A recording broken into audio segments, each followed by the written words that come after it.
Welcome to the Sample Chapter Podcast, the show where authors read a sample chapter from one of their books. Here's your host, Jason A. Meiske. Hello.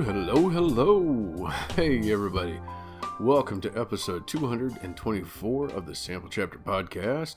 This week, we are having a sit-down with another old friend of the show, someone who was with us all the way back in 2018, episode 6. We're talking with G.A. Edwards. Back then, we were discussing her YA thriller, Mirror Images, but this time, we are going to be discussing, we're catching up a little bit with her first, but then we're also going to be hearing about an anthology that G.A. put together called Hawthorn Creek, a collection of secrets. Now, what's unique about this is in the writing group that I'm a part of, the Writers of Warrensburg.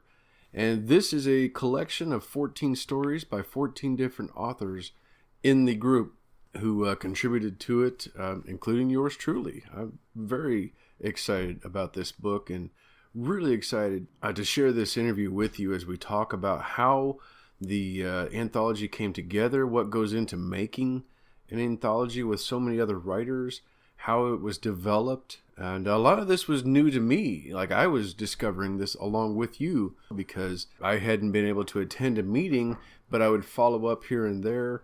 But it all worked out really well. And we're also going to be discussing the editing process. And we also learn why it's, as a writer, why it's good to have worked with cops and still have those connections.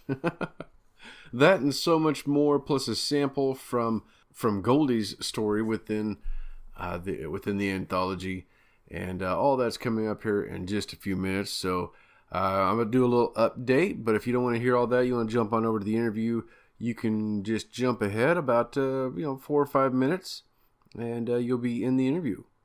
Meanwhile, happy Halloween, everyone! Very happy to be doing an episode 2 weeks in a row now. First time in a little bit that I've been able to do that. Things have been pretty crazy. I really appreciate everyone's patience as I work through all this stuff that's been going on for the last 6 to 7 weeks now going on. In fact, that last episode 223 with Tom Duffy, which is fantastic, by the way. You got to go back and check out his story. That episode, I actually, funny story, I actually recorded the pre-show and the post-show, like what this is right now that I'm doing. I had recorded it early morning, came upstairs, made breakfast, and then as my wife and I were having breakfast, that's when my wife got the phone call that her father had a heart attack, and all of a sudden we are out. We're out the door, driving an hour and a half away to the hospital where he is.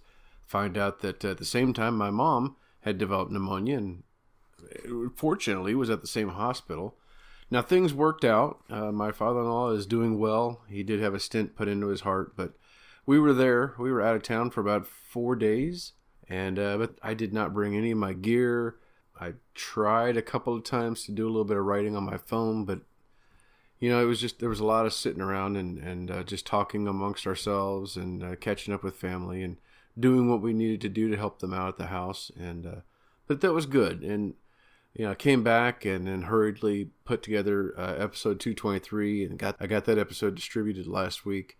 And fortunately, this week's looking good. So hopefully this episode's going up on Tuesday. We'll see what happens. Hopefully no other interruptions. And truth be told, complete honesty with you, right now as I'm recording this, I don't have an interview scheduled for this weekend. I've been working on a few, but I haven't heard back to confirm yet. So I may or may not be back next week, but never fear. I will be back soon with more episodes because I have a bunch of authors that have been reaching out to me, including more return guests, all been reaching out to me. It's just a matter of setting up the right time.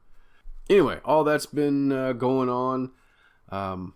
Ironically, in spite of all the madness, whenever I have had some downtime, I have been doing some fantastic writing on Bandit 2.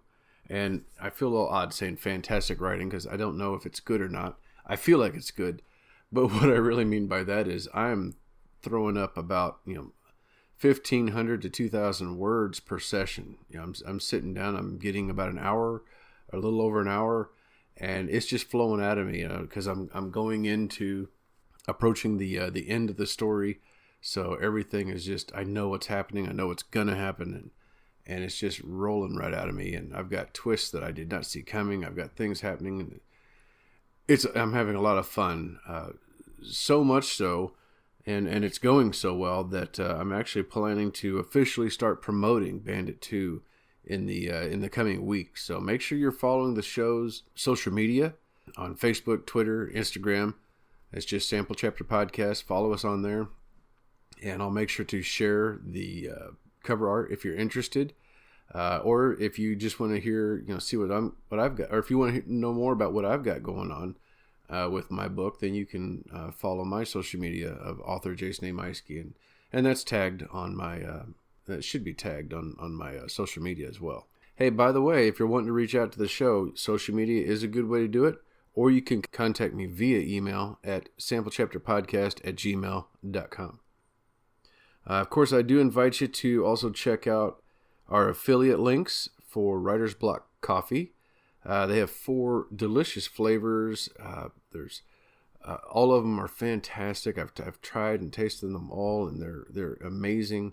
You can try one, or you can try all of them, and you can order one time, or you can set it up for monthly automatic shipping. Click the link in the show notes to get right on over there. But don't forget to use the coupon code SAMPLECHAPTER and save 10% on your order. I also invite you to go check out the Pop Goes the Culture Network, home to about a dozen other shows, all of them fun, all of them pop culture related, and just a really good time with all of those shows. So click that link in the show notes for that as well. All right, well, hey everyone, without further ado, it's time to get on over to my interview with not just a friend of the show, but someone I'm very proud to say a friend of mine. So let's get over to that interview with G.A. Edwards.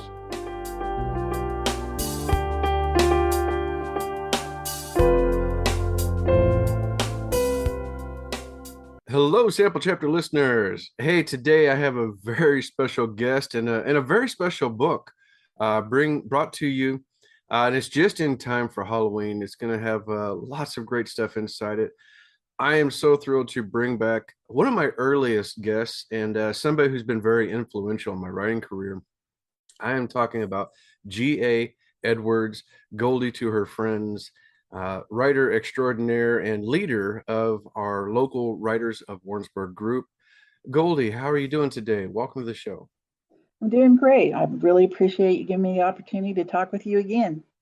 I'm so happy to have you here. It's been, gosh, I mean, it's been too long, not just since you've been on the show, but I mean, since I can't remember the last time we talked. I guess it was in the spring when we did the Readers World event in Sedalia.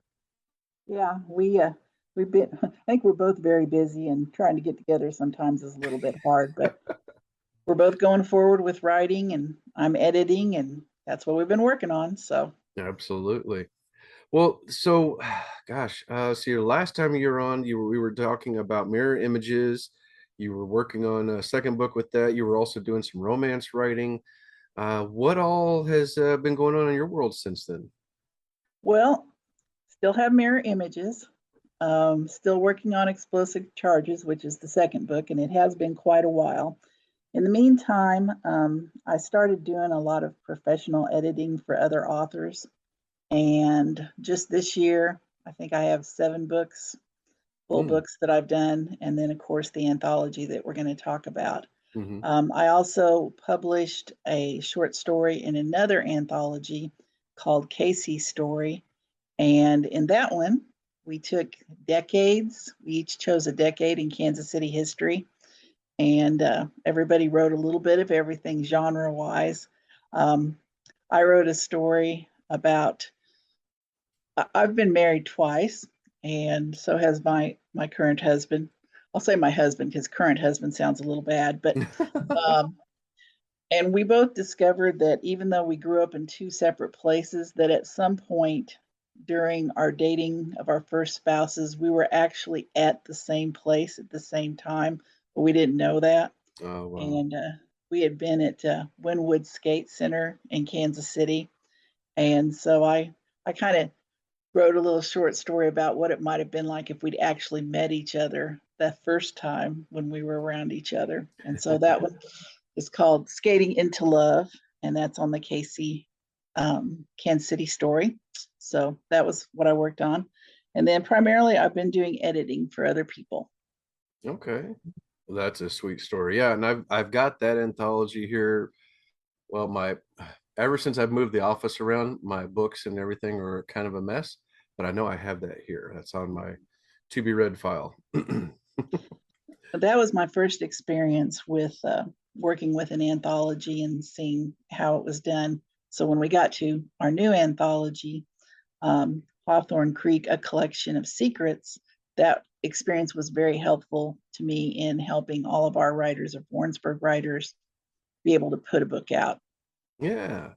Well, and I mean, we can just dive right into it. And as somebody, even though I'm a member, like we alluded to, I haven't been able to attend the meetings because of being so busy with everything changing after COVID and so on. So Yeah.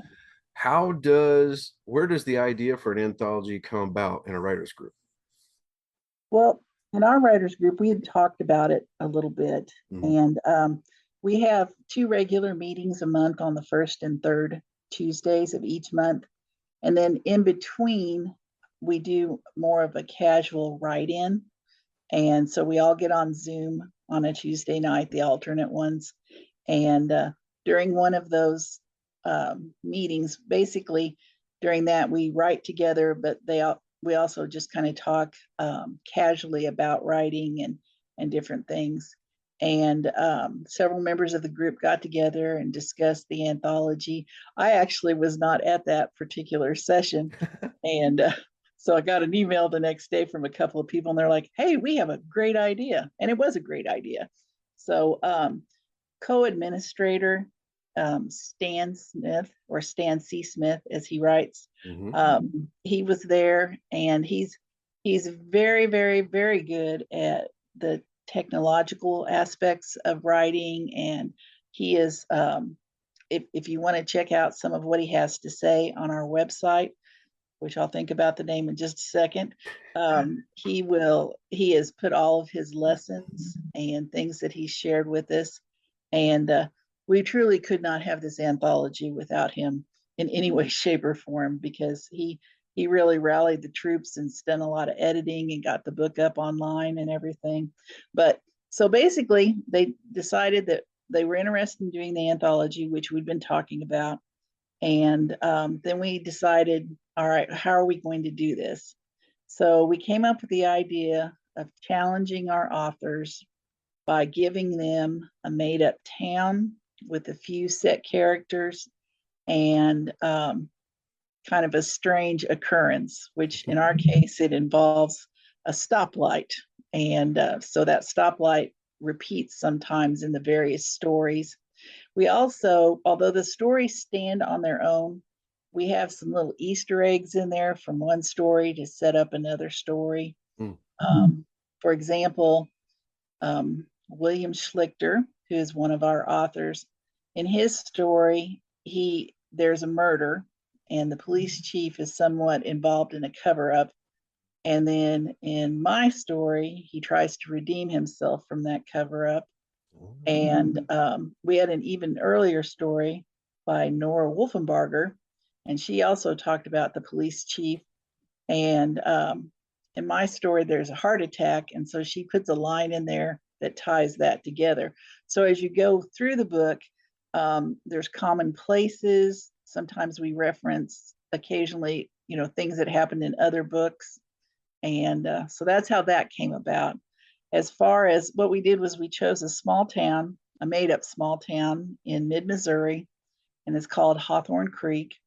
It's been around for quite a while, and they have a ha-ha festival, which is based on the Hawthorn Creek. And hawthorn trees actually grow paws, and so they have a jelly competition and flower competition with a parade and things like that. And that parade shows up in other people's works, and our characters show up.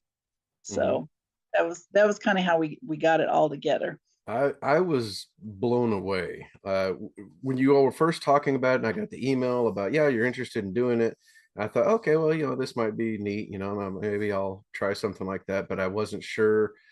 And then when I got the packets that you emailed to the group, and it had, here's the information about all the standard characters within the town, and and not just, oh my gosh, ladies and gentlemen, if this is not just a one or two line about this character, this is a full bio that went on like a paragraph or two about, here's the sheriff, uh, and then here's this other character who's a busybody around town, and here's somebody else, the mayor, and her mysterious husband, the town itself, and then somebody even came up with a map of everything, and the whole thing just blew me away. I'm reading through all the information, and it was funny to me how all of it was just kind of like, wow, that is really neat, and this is neat, this is neat. And then I'm looking at the map, and I'm looking around, and for obviously for me, when I saw the fudge factory up in the top corner, it was just like, wait, all right, just the wheels started turning, and Mhm. right away I was like, I want to work with the fudge factory. That's neat. And Yeah. it's funny how the whole thing came together. So now, who did the map, and where did that come from? The map came from one of our members, Stephanie Flint, and she she drew up a basic one, and then we had a meeting, um, and kind of went through, and we talked about what we thought our stories would be and outlined it. And then she went back and revised the map. And the map is not actually in the book. The map was more for us to use to be able to ground our characters and ground our story. Mhm. And so it's been very helpful in that way, because it just helped that, like, one of our stories, one of the ladies gets stopped by the police chief, and so she can reference a street. And when they talk about, where some of the businesses are, it gave us an idea for that. We did include some businesses too. Yeah. And the description of the characters, that came from Stan Smith. He went through. We had pictures, so we had an idea of what they looked like, Mhm. age, who they were married to, maybe some of their motivations. Like, we have an officer named Eduardo, and he's younger, and he's a little more modern than the police chief, and he might like that police chief job. So that kind of played into some of the stories and how we viewed it. So It amazed me. And I think this just goes into the wealth of information that you all provided with those bios and the town. After I was done writing mine, and then I submitted it, and then what was unique was we all got to read a few of each other's stories, mhm, and beta read it and kind of edit a little bit, give our information. So like for me, mine, I thought mine was just like really different, and I was kind of worried how it would fit in. And then to get some of the other stories and to read through those, I was like, oh my gosh, this is so cool. I think it's gonna work. This is an mhm, amazing anthology, and some of the stories that I got to read, and then seeing it, and of course that inspired me even more to like, I gotta put something about this story into mine, and then mhm. mix some things back and forth. And I think it just kind of feeds back into all the information that you all put together, and the map, on how well it made everything jive together. It was just so cool. Well, I think one of the interesting things too is all of our, I always think the strength of our Writers of Warrensburg group is we're not a specific genre. And while I do think it's important, if you can work with a group in your specific genre, you're going to get things out of that to help your writing. Mm, But it is also good not to have that, to have a variety of different types of writers writing different genres, because you get a different mm, viewpoint. They give you advice about things that make sense to you because you write that genre that might not make sense to someone else. I learned, in mine, I have the word collar, like a police officer making a mm, collar. mhm. Well, I learned from some of our younger members I'm not that old, but some of our younger members, they weren't familiar with that term. They'd never heard it used that way before. Oh my. And so that was good to know. Um, and I think, we have a little bit of everything in there. Some of the characters, like one of mine's a police chief, and one of the other authors, her police chief is probably a little nicer than my police chief, which is fine. But we have some very sweet stories in there. We have some zombie. We have zombie story, and we have a lot of mystery because that's one of the things about Hawthorn Creek is there's a little bit of mystery about this stoplight.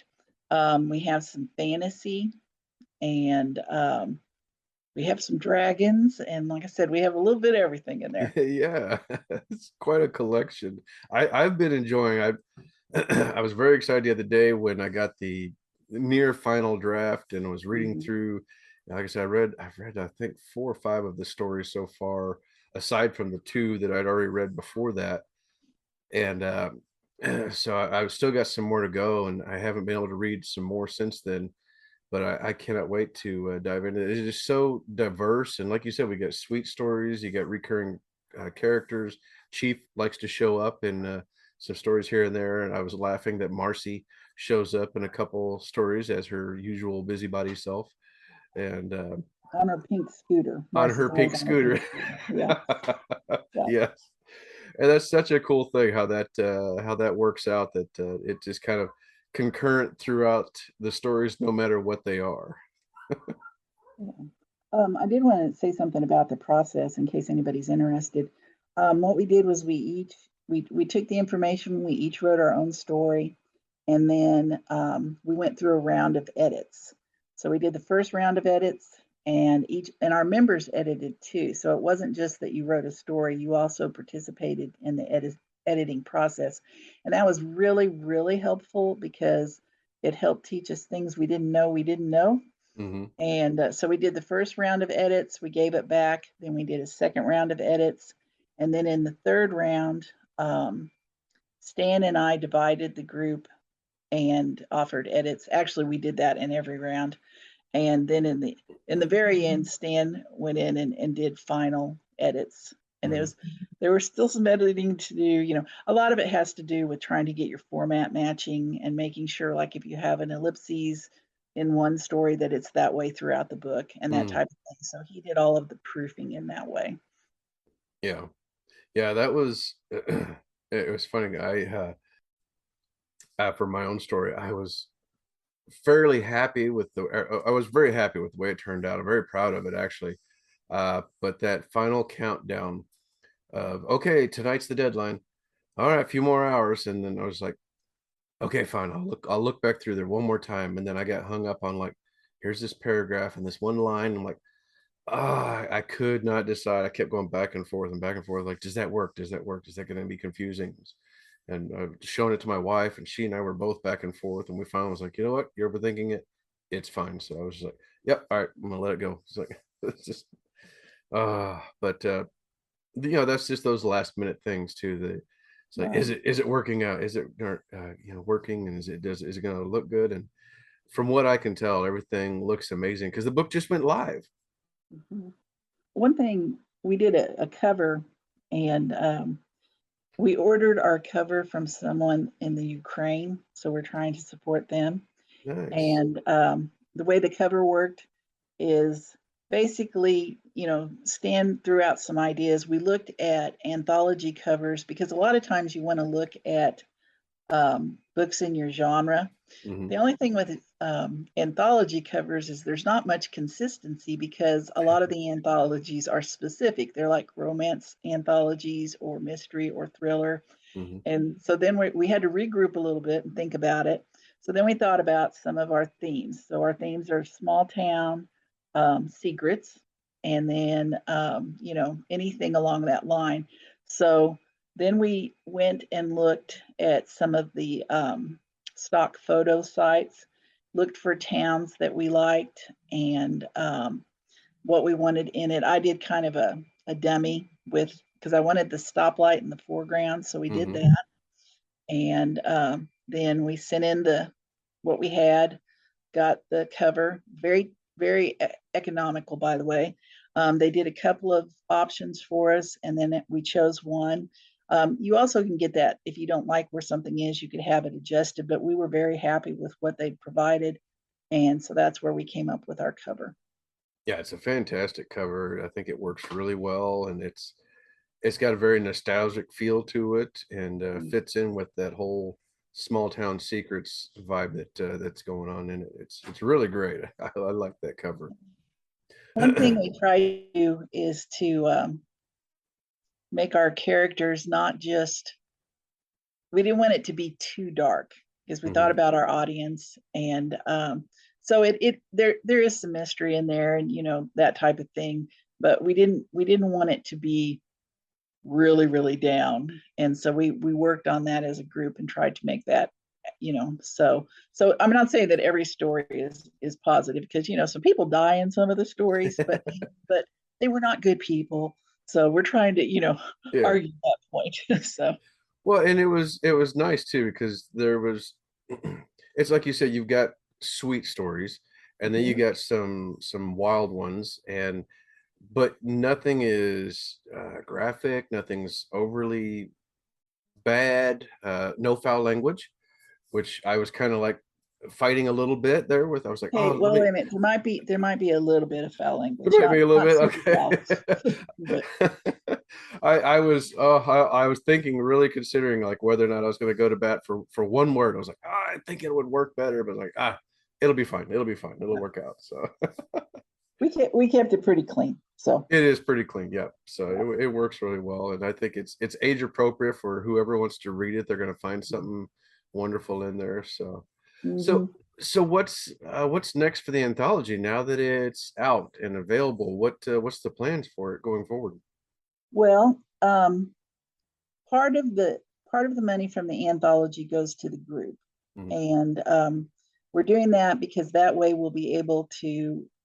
We usually, COVID kind of messed us up, but we usually have a big workshop where we bring in other authors, and those people have always been very gracious to not really charge us anything. We try to give them a little bit of stipend, and I do mean a little bit of stipend, but we're gonna take some of the money and put it back into making writers better people. And one of the things about Writers of Warrensburg is we are a completely free group. We don't charge people to be in it or anything like that. All of our lessons are free, and all of them are up on the internet so that people can look at them. We're getting ready to do some book signings. We've got some craft fairs and some different things around our local town that we're going to advertise for and participate in. And then we are doing a book signing in on November 15th, I believe. Yes, November 15th at Reader's World in Sedalia. We don't have a local bookstore here in our town, so that's one of the reasons. This is a local town, so we're going to go there, and they've always been very supportive. So Yeah. we have our books out in Kindle. We're on Kindle Unlimited, and then we have a paperback, and all of those paperback went live yesterday, and all of those can be purchased and enjoyed.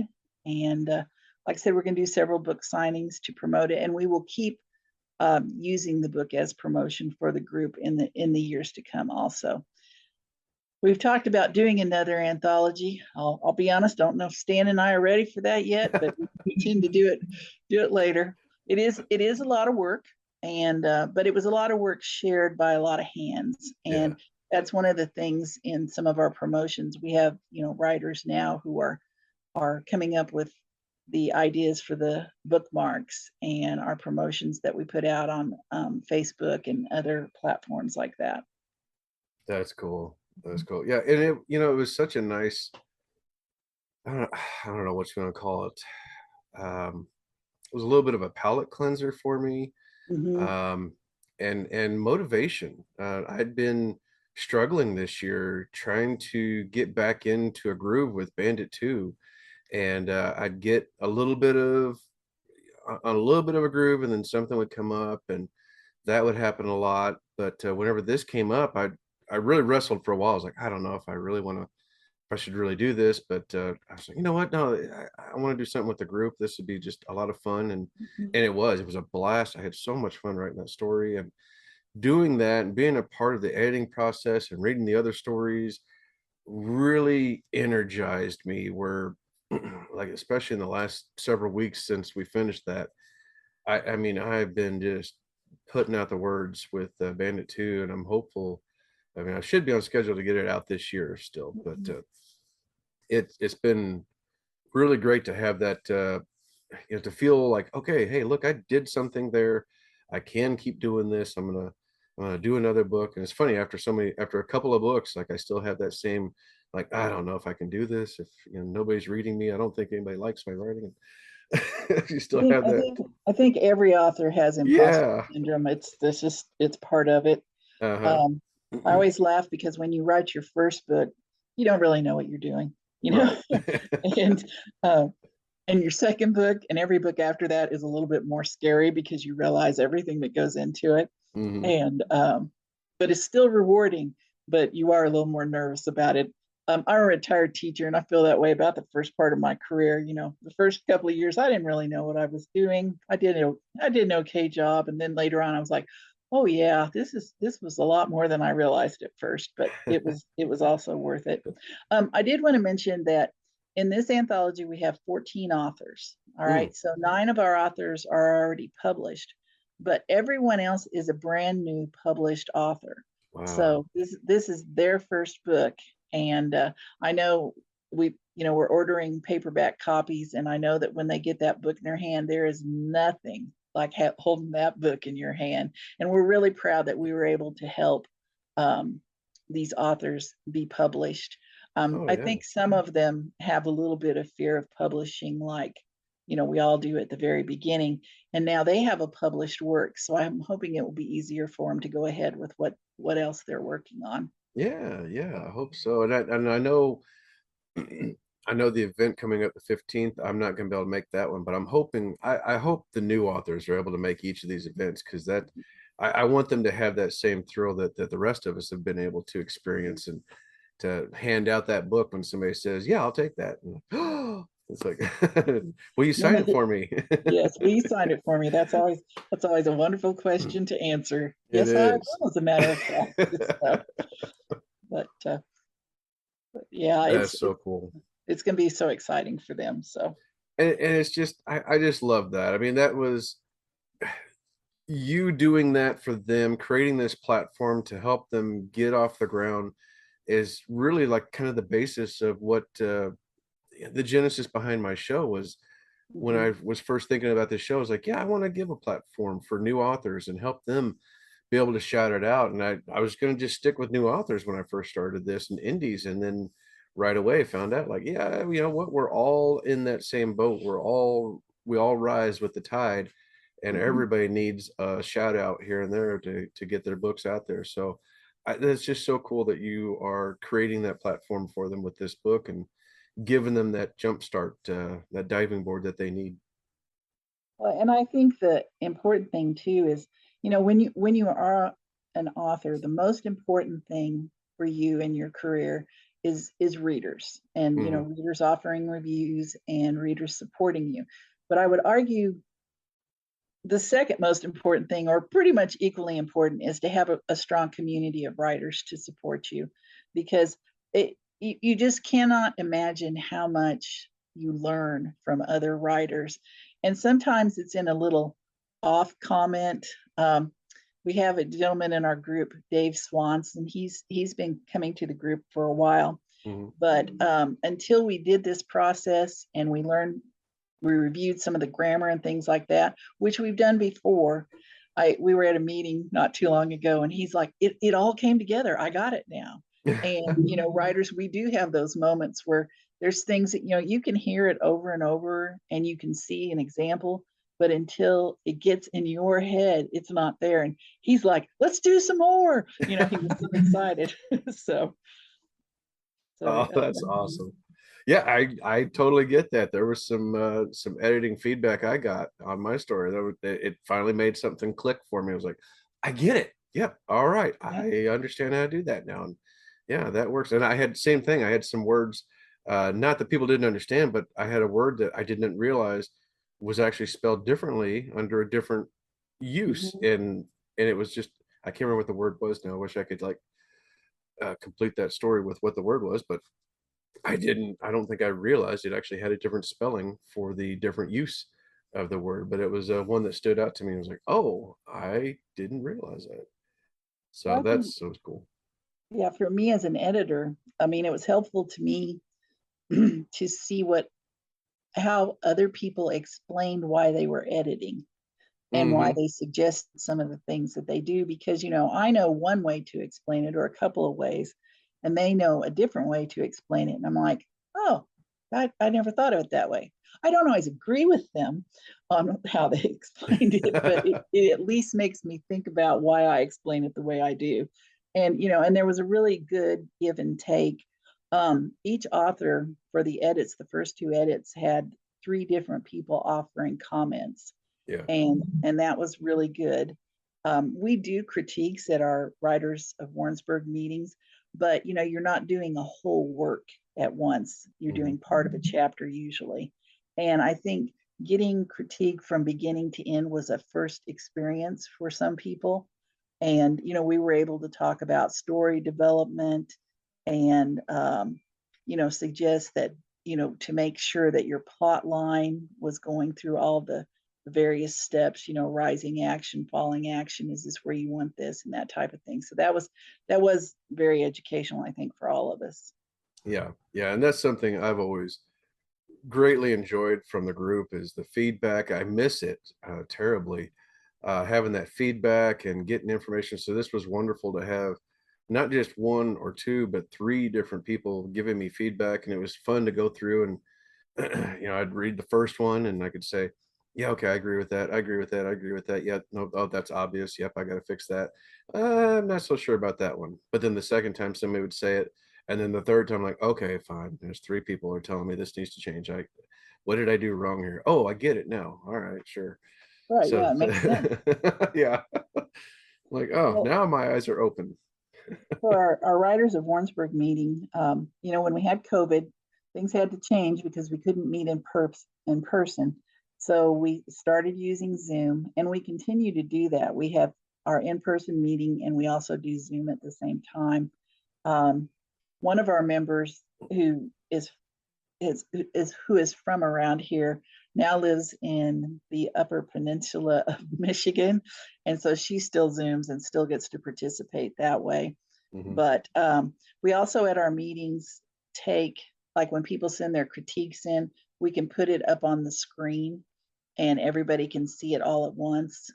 And we send, and actually Stan sends it out ahead of time so people can see the actual document and they can write on it, or they can do comments out to the side or within the text and send it to people. So they're getting pretty immediate feedback. So that's always been helpful, I think. Yeah, and I've seen some, like I said, I haven't been able to attend one of the meetings. I think I've been on one or two Zoom Hmm. since then. But then I've seen the pictures that you all will post. You guys usually will post pictures of a meeting, and it's really cool how you've even got those who are coming in person.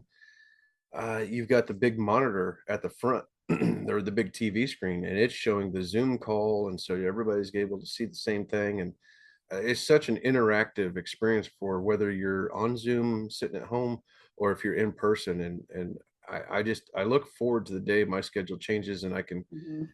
get back in there either in the Zoom or in person. The in person is what I've always enjoyed, but it's all good no matter what. I'm looking forward to getting back there. Well, we usually have, between Zoom and in person, we usually have about 15 people now.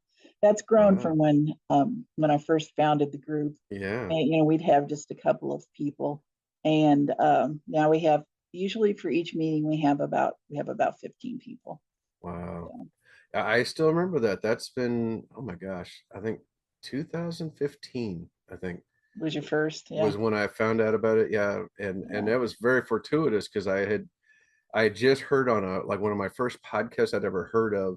Mhm. That was their advice, was to find a local writing group. And I thought, oh, okay, well, how would I do that? And I looked in the paper. Hey, Writers of Warrensburg meeting tomorrow at the old bookstore here in town. And And that and was I just really so would cool. recommend a group to writers. Yeah. Not even just if you're starting out, because some of our writers, like R.M. Kinder, she's been writing for quite a while, and she's published, and several of our authors are multi-published, and they still get value out of it, and they offer a lot of value to the rest of the group too. Yeah. So it kind of get both things to do. We help them, and they help us a lot. So it's a good thing. Absolutely. So what's next for you? Are we going to be seeing Explosive Charges in the next year, or what else? We are. I'm got 3 more books to edit before the end of the year, so that does kind of take my time. But Yeah. I do intend to do some participation in NaNoWriMo, Hmm. which Dan Brigman, who is in our group, is our local leader for that, or organizer. And that's National Novel Writing Month. And during that time, you're to try and write 50,000 words on a novel. Um, I don't know that I'm going to hit 50,000 this year, but I am going to use that time. And he has several Zoom write-ins sponsored. We have some in-person things sponsored for the month of November. And so I'll be hitting that. Um, Also, I have in my mind to do a series. I worked part-time at our police station as the front office clerk, one of them. And I have very good I wrote a lot of things down, not things I wasn't supposed to, but things I could. I still have some good contacts there. Yeah. Harry Butler, the evidence tech, is really good about sending me some weird last names that he sees and when he's doing his work, and sometimes some strange things that show up in the evidence room for ideas. And I learned there's a lot of machete stuff going on. I don't know, a lot Oh. of machetes involved in crimes these days. So I'm sure when I start that, I'll go ahead and include some of that. But I told my husband, I said, we better not have a machete, and we better not have a crime, because I don't want to be in the police report with a machete.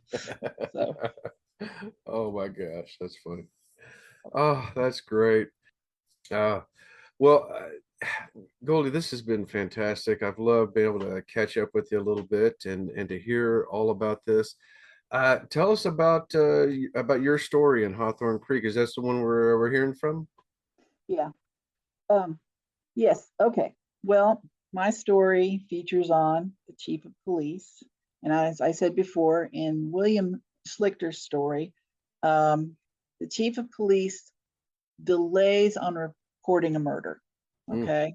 And so I kind of pick it up from there. And Charlie Goodyear is his name. And he comes from a long line of police officers. And his grandfather was involved in something called the Ha Ha Hacker murders. And yes, I came up with that alliterative name there. And basically, in the past, someone was taking hose and garden hose and hitting people with them and killing them. And so in my story, basically what happens is they're getting ready to have the 100th celebration of the Ha Ha Festival.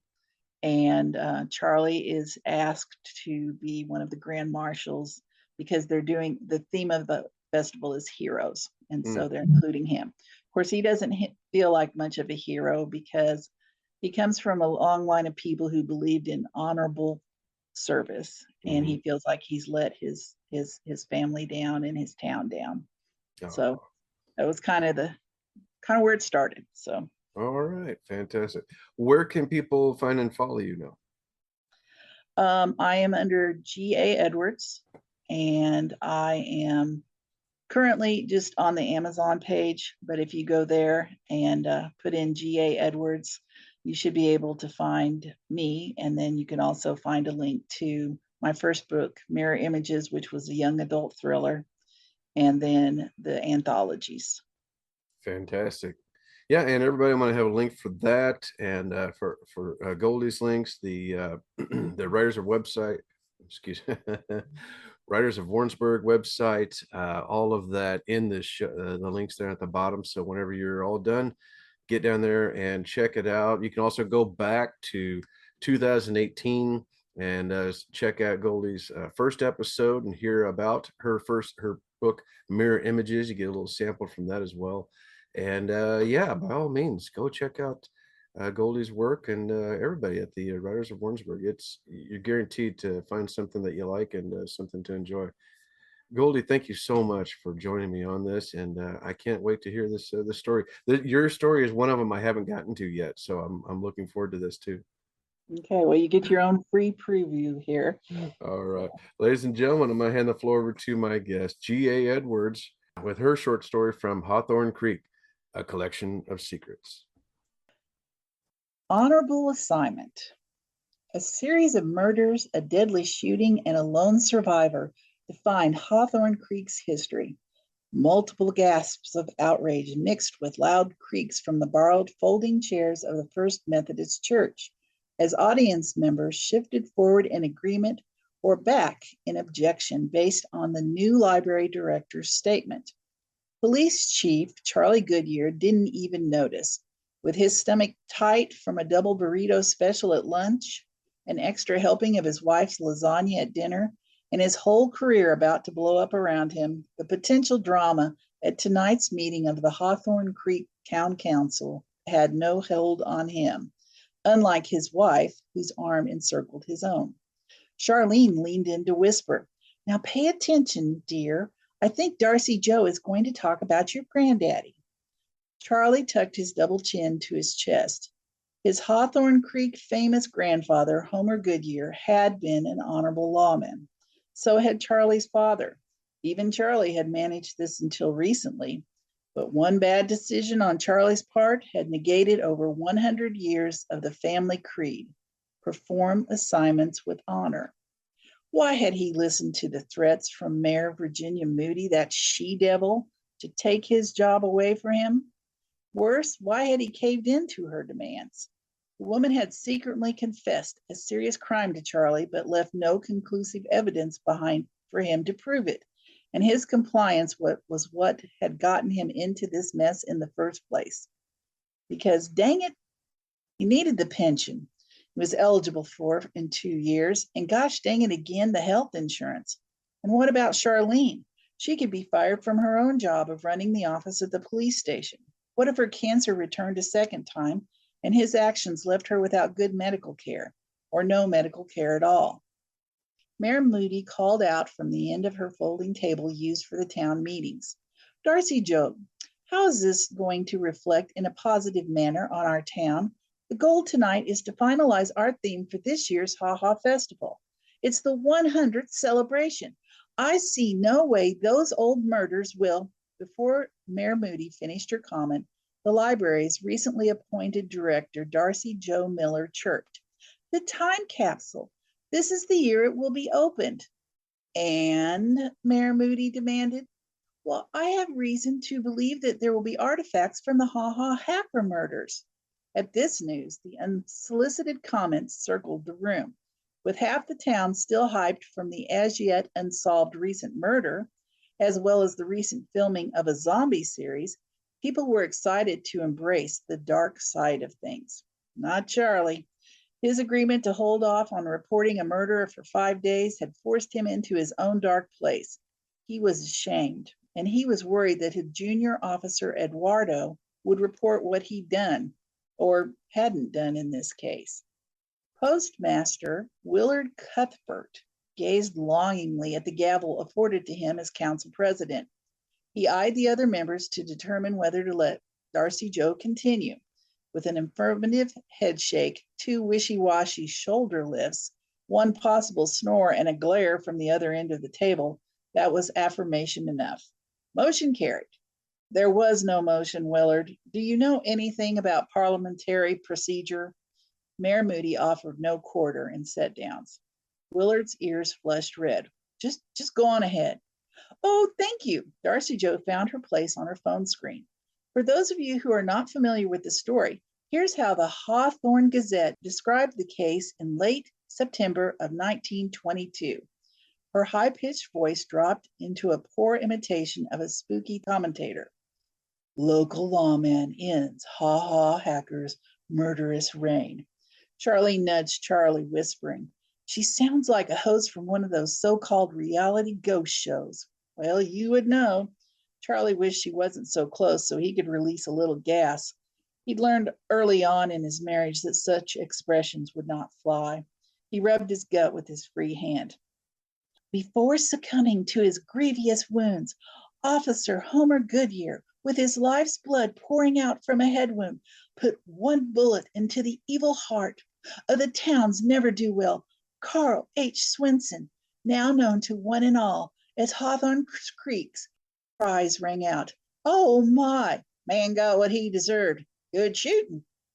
Cuthbert did, in fact, at this point, bang the gavel once. Then he motioned the librarian to continue. The article mentions that Drusilla Grierson was the local schoolmistress who nearly became the final victim of the heinous murderer. She stated, "I would be in my grave if that officer hadn't heard my screams at being struck with the hoe by that murderous fiend. Officer Goodyear saved me with that shot, and who knows how many other ladies of the town, too." Outraged gasps, a muttered, "The devil's spawn," and a miring, "Good for the officer," and an odd, "Cool story" echoed off the walls.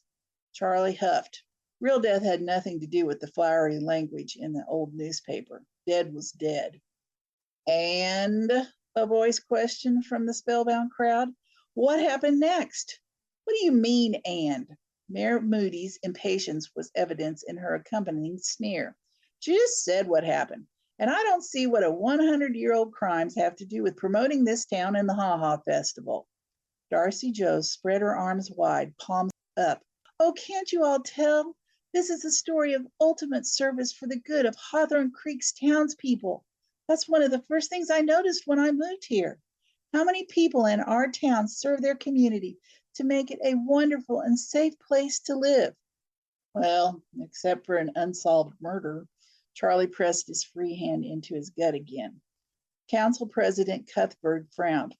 "While we appreciate what," again, Darcy Joe bubbled over to her next point, "we can use the 100th celebration and the opening of the time capsule as an opportunity to honor our history of hometown heroes." She flung an arm out with one finger pointing directly at Charlie and then continued. "And here sits the grandson of the original town hero, our very own police chief, Charlie Goodyear." Charlie opened his mouth to protest, but hiccuped instead. "Excuse me." Charlene didn't even elbow him before she exclaimed, "Oh, sweetheart, honoring you is a wonderful idea." Darcy Joe moved down the road to her next possible honoree, Miss Lucilla Blakestone.